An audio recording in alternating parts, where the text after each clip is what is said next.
Tak peduli dicibir warga, wanita 41 tahun, nikahi remaja 16 tahun.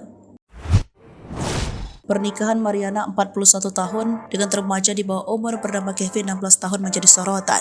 Meski usia keduanya terpaut cukup jauh, namun tak menghalangi keduanya untuk menjalin hubungan. Diketahui Mariana dan Kevin adalah warga desa Bekut, Kecamatan Tebas, Kabupaten Sambas, Kalimantan Barat. Pernikahan keduanya dilangsungkan di daerah tempat mereka tinggal pada Minggu 30 Juli 2023 lalu dan dihadiri oleh keluarga serta kerabat masing-masing. Diketahui Kevin merupakan anak dari sahabat Mariana yang bernama Lisa. Bahkan pernikahan yang dilakukan setelah pasangan tersebut baru dekat selama 2 bulan didukung oleh keluarga Kevin.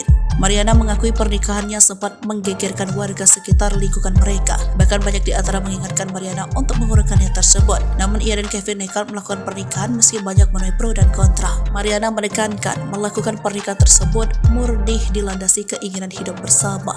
Ia mengaku mencintai Kevin yang baru dekat dengannya selama 2 bulan lantaran dinilai memiliki sikap dewasa. Ibunda Kevin, Lisa, yang merupakan sahabat dari Mariana, membeberkan fakta di balik pernikahan tersebut. Lisa akrab dengan Mariana setelah berkenalan lebih dari 2 tahun. Meski sekarang Lisa berstatus mertua Mariana, ternyata umur Lisa lebih muda, yakni 37 tahun. Lisa mengatakan merestui pernikahan anaknya dengan Mariana. Walaupun terpaut usia 25 tahun, ia tidak mempermasalahkan usia Mariana yang lebih tua dari anaknya.